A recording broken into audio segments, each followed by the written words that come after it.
bienvenue dans votre rendez-vous du lundi, le talk du lundi pour une loi de liberté.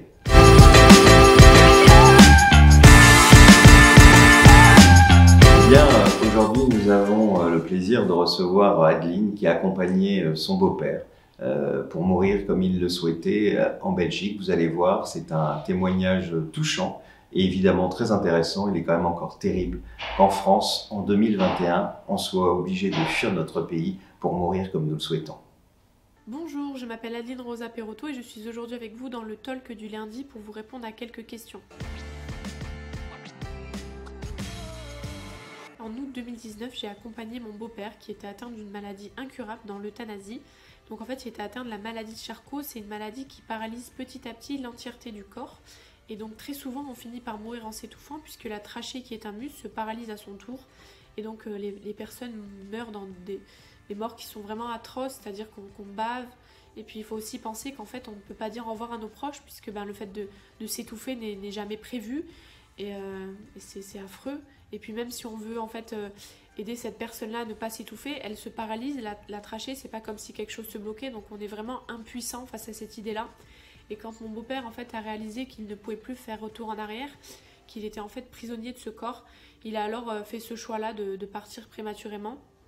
Et malheureusement, il a dû faire ce choix-là en Belgique, puisque ce droit, ce choix, cette liberté, en fait, elle nous est refusée en France.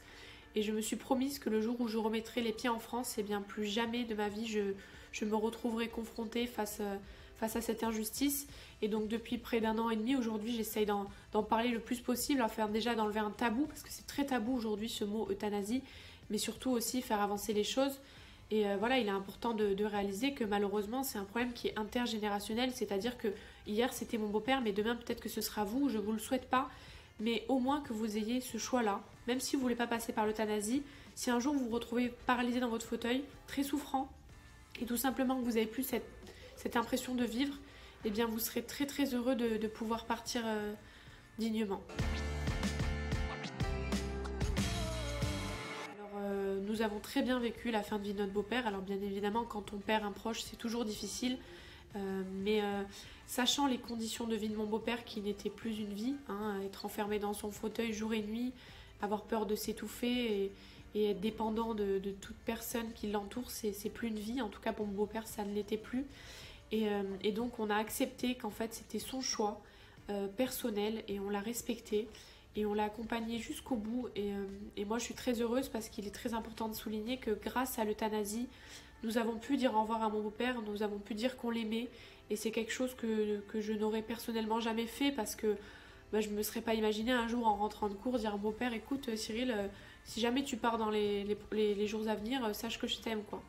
Et donc du coup en sachant que à telle heure il partait, on a pu chacun notre tour lui dire au revoir et il n'y a rien de plus beau que ce soit pour la personne qui part de fermer ses yeux entouré de gens qui l'aiment et aussi pour nous, pour faire notre deuil, de se dire qu'il est parti sereinement et dans de bonnes conditions. L'euthanasie se passe pas dans un hôpital entre quatre murs où c'est une ambiance très déprimante. Nous on était dans une chambre qui était très chaleureuse avec deux médecins qui étaient très humains et c'est un moment que je garderai gravé à vie et pour moi un très bon moment. J'ai été très heureuse de voir partir mon beau-père. Je sais que c'est dur à entendre, mais quand on voit quelqu'un qu'on aime souffrir, je peux vous assurer qu'on est très heureux pour lui, qu'il puisse s'enlever de ces souffrances là. Et c'est pas évident d'accepter que quelqu'un qu'on aime part, mais c'est pas évident de voir quelqu'un qu'on aime souffrir. Je ne suis pas encore membre de l'ADMD, je suis en contact depuis plusieurs semaines avec les membres de l'ADMD qui ont une manière de parler que j'apprécie beaucoup, une manière de défendre ce sujet-là qui est magnifique. Et bien évidemment que d'ici quelques jours, voire même quelques heures, je serai adhérente à l'association ADMD, adhérente surtout aux valeurs, aux idées que protège l'ADMD et c'est pour ça que cette association me plaît beaucoup et j'espère qu'avec les années à venir, nous continuerons d'être en contact et que nous pourrons faire avancer les choses ensemble. Pour ceux qui ne savent pas ce que c'est que le directive anticipée, c'est un papier que l'on peut faire à partir du moment où on est majeur, qui nous permet en fait de prendre des directives sur la manière dont on veut partir si jamais un jour on ne peut plus s'exprimer. Et donc par exemple pour mon beau-père, il avait la chance de pouvoir s'exprimer sur ce sujet-là puisqu'il était en pleine conscience de son cerveau n'était pas touché par la maladie. Mais si quelqu'un un jour se retrouve dans par exemple une mort cérébrale ou une maladie qui psychologiquement touche le cerveau, voilà, si un jour une personne se retrouve comme ça, elle ne pourra pas en fait décider de partir dignement, prématurément, puisqu'en fait elle ne sera plus en possibilité de faire ce choix-là. Et donc c'est pour ça que ce papier est très important. Alors très souvent on se dit oui je vais le faire, mais on le fait jamais parce que la vie fait qu'on oublie et qu'on passe à autre chose.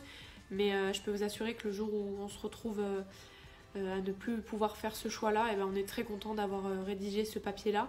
Et ce que j'apprécie d'ailleurs dans cette association, la DMD, c'est qu'à partir du moment où on adhère donc aux idées et donc forcément qu'on reçoit sa carte d'adhérent, on rédige aussi nos directives anticipées. Et donc je trouve que c'est génial. Et voilà. Eh bien écoutez, je suis très contente d'avoir pu m'exprimer quelques minutes et je remercie la DMD pour le temps que vous m'accordez.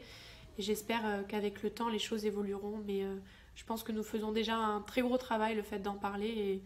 Et voilà. Très bonne journée à tous. Merci.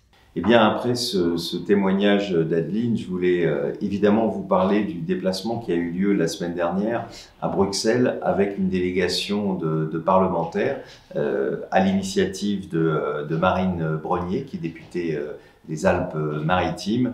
Un déplacement qui a permis à ces parlementaires de différents partis de connaître la situation de la fin de vie en Belgique et de voir à quel point on meurt mieux dans ce pays et à quel point les gens ont cette liberté soit de bénéficier de soins palliatifs, soit d'un autre côté de bénéficier de l'euthanasie ou du suicide assisté. Et d'ailleurs, c'était intéressant parce qu'ils nous ont quand même rappelé que la Belgique, quand elle a dépénalisé l'euthanasie, elle a en même temps voté une loi sur les soins palliatifs et bien sûr une loi sur les droits des patients. Et vous savez, dans ce pays, eh bien, tous les 2 ans, il y a un rapport sur l'évolution des soins palliatifs, au-delà des rapports qu'il y a bien sûr sur la commission qui évalue les euthanasies, alors que dans notre pays, je vous le rappelle, depuis 3 ans, il n'y a plus de plan de développement de soins palliatifs. On se demande ce que fait le ministre de la Santé, qui sur cette question est vraiment en dessous de tout. C'est quand même pas normal dans un pays comme le nôtre que nous soyons aujourd'hui dans un statu quo sur cette question. Je vous le rappelle, la fin de vie est aussi importante que le début de la vie et il faut y mettre les moyens. Alors je voudrais vous conseiller un article écrit par notre ami François de Closet dans l'Opinion. Le titre est « Les morts ne sont pas des chiffres ». Et dans lequel il explique aussi que l'Espagne, qui est confrontée comme nous à une crise de la Covid aussi importante et aussi violente, ça s'inquiète de la fin de vie puisqu'elle vient de voter une loi légalisant l'euthanasie. Donc je vous conseille de lire cet article que vous retrouvez dans l'Opinion. Alors, en cette crise sanitaire, vous savez que la DMD reste mobilisée à vos côtés. Si sur le terrain, malheureusement, il n'est pas possible de faire des réunions, vos délégués sont à votre disposition toujours. Vous pouvez bien sûr les joindre, leur écrire un mail, leur téléphoner. Et puis, le siège est ouvert avec notamment ADMD Écoute. Et je vous rappelle, le numéro d'ADMD Écoute, c'est important pour chacune et pour chacun d'entre vous, le 01 48 00 04 92. Et bien voilà, le talk du lundi du 18 janvier 2021 est terminé. Je vous souhaite une excellente semaine. Et puis, n'oubliez pas, pour réagir, le hashtag, le talk du lundi. Et puis, on se retrouve la semaine prochaine avec un invité surprise.